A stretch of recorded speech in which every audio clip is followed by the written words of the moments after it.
Hello, welcome to all the viewers again. आज हम लेकर आए हैं पास्ट परफेक्ट टेंस। आज हम पढ़ेंगे पास्ट परफेक्ट टेंस।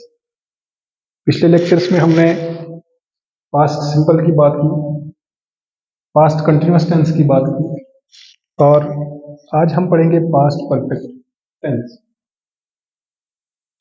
क्या होता है पास्ट परफेक्ट टेंस, क्या है इसका रोल, ये आप सब जानते हैं, लेकिन फिर भी हम इसको यहाँ पे डिस्कस करेंगे। मेजर हिस्सों में हमने पहले भी बात की कि past tense, present tense and future tense. Past tense को मैंने आपको बताया कि फर्दर इनको चार चार हिस्सों में डिवाइड किया गया है। और डिवाइड क्यों किया गया है? क्योंकि हर एक लम्हे का जिक्र करने का अलग तरीका है और हर एक लम्हे की बात करने का अलग तरीका है। अगर हम बात करें पास्ट परफेक्ट टेंस की, पास्ट परफेक्ट टेंस का एक रूल है, subject plus head plus third form of verb plus object. Rule हमारे पास दिया हुआ है और हमारे पास टिप्स पे रूल भी, लेकिन इस रूल का इस्तेमाल करना, इसको अप्लाई करना और इसको अप्लाई करने के बाद इसका क्या मीनिंग बनता है, थोड़ा सा हम डिटेल्ड इस पे बात करेंगे। सब्जेक्ट की बात करें तो रोहन, किसी का नाम लेते हैं, ये मैंडेटरी नहीं हम रोहन का नाम लें, किसी का भी नाम ले सकते हैं, लेकिन अभी हम रोहन को सब्जेक्ट लेके चलते हैं। हैड, वर्ब की third form of verb had. Play की ही बात करेंगे, प्लेड। प्ले, प्ले की प्ले की सेकंड एंड थर्ड फॉर्म क्या है? Play, played, played. इसलिए ये यहाँ पे सेकंड फॉर्म ऑफ वर्ब नहीं बल्कि थर्ड फॉर्म ऑफ वर्ब का इस्तेमाल किया, cricket. Rohan had played cricket. Rohan had played cricket. Rohan cricket खेल चुका था। देखना कंफ्यूजिंग है। जनरली लोग मैंने देखे, बच्चे ऐसे करते हैं कि रोहन हैड प्लेड क्रिकेट का मतलब है रोहन ने क्रिकेट खेला था, नहीं, बल्कि ऐसे आप बोले कि रोहन क्रिकेट खेल चुका था। ये नजदीक की बात नहीं, ये कहीं ना कहीं ऐसी बात है जो काफी टाइम पहले बीत चुकी है, काम उसका कंप्लीट है, क्योंकि पास्ट परफेक्ट टेंस जो है completion of work in the past का जिक्र करता है। जिस काम को कंप्लीट किया गया हो पास्ट में, उस काम का जिक्र करने के लिए पास्ट परफेक्ट टेंस का इस्तेमाल किया जाता है। जैसे रोहन हैड प्लेड क्रिकेट, वही 3 दिन, 4 दिन, 5 दिन या 1 साल पहले की बात हो रही हो, और रोहन को जब मैंने देखा उसने अपना काम खत्म कर लिया था, उसने क्रिकेट खेल चुका था, उसने अपना क्रिकेट खेला था और कंप्लीट होके वो वापस आया था या कंप्लीट हो गया था। उस चीज का जिक्र करने के लिए आज मुझे कोई पूछे कि क्या रोहन ने क्रिकेट खेला था, क्या रोहन क्रिकेट खेल चुका था, मैं कहूंगा yes, Rohan had played cricket. Rohan cricket खेल चुका था। इससे ज्यादा क्लियर आ जाएगी आपको समझ कि खेल चुका था मतलब यह है कि उसने अपना काम खत्म कर लिया था उस वक्त, जिस वक्त की हम बात कर रहे हैं, पास्ट।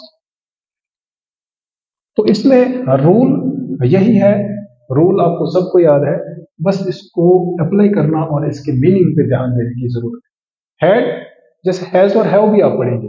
हैज और हैव का मतलब आएगा कि रोहन ने अपना काम किया था, सिंपल किया था, ठीक है।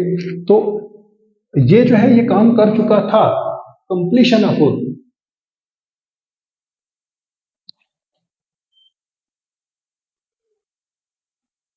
तो हैज और हैव में पास्ट की बात नहीं होगी, हैज और हैव में कर लिया, कंप्लीट कर लिया, रिसेंटली बात कर लिया, कंप्लीट कर लिया, रिसेंट बात हो रही है, यहाँ पे पुरानी बात होती है।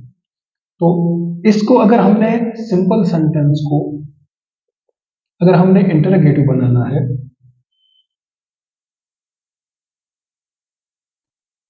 अगर इसको हमने इंटरोगेटिव बनाना है तो हमने ज्यादा कुछ नहीं करना, हमने वही करना है कि हमने हेल्पिंग वर्ब को सब्जेक्ट की जगह और सब्जेक्ट को हेल्पिंग वर्ब की जगह लेना है। इसका मतलब यह है कि हेड को हमने जब बाहर लाया, शुरुआत में लिखा, तो एच जो है कैपिटल लिखा जाएगा, क्योंकि हर सेंटेंस का पहला लफ्ज जो है कैपिटल से शुरू किया जाता है।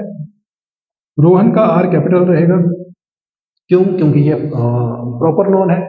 प्रॉपर नोन को जब भी लिखा जाता है उसका पहला लफ्ज जो है हमेशा कैपिटल लिखा जाता है। Played cricket, had Rohan played cricket, क्या इसमें क्वेश्चन टैग जरूरी है, क्वेश्चन टैग के बगैर ये इनकम्प्लीट है। हैड रोहन प्लेड क्रिकेट, क्या रोहन क्रिकेट खेल चुका था, पास्ट की बात होगी, क्या खेल चुका था। इसका अगर मीनिंग, अगर इसका आंसर देना हो, Rohan had played cricket, Rohan cricket खेल चुका था। उसके बाद अगर इसका नेगेटिव बनाना हो, इसका नेगेटिव अगर बनाना हो तो नेगेटिव बनाने के लिए दोबारा से हम यहां से दोबारा से इसको नेगेटिव बनाएंगे। Rohan had not played cricket, full stop, simple, कोई क्वेश्चन टैग नहीं। Rohan had not played cricket, Rohan cricket नहीं खेल चुका था।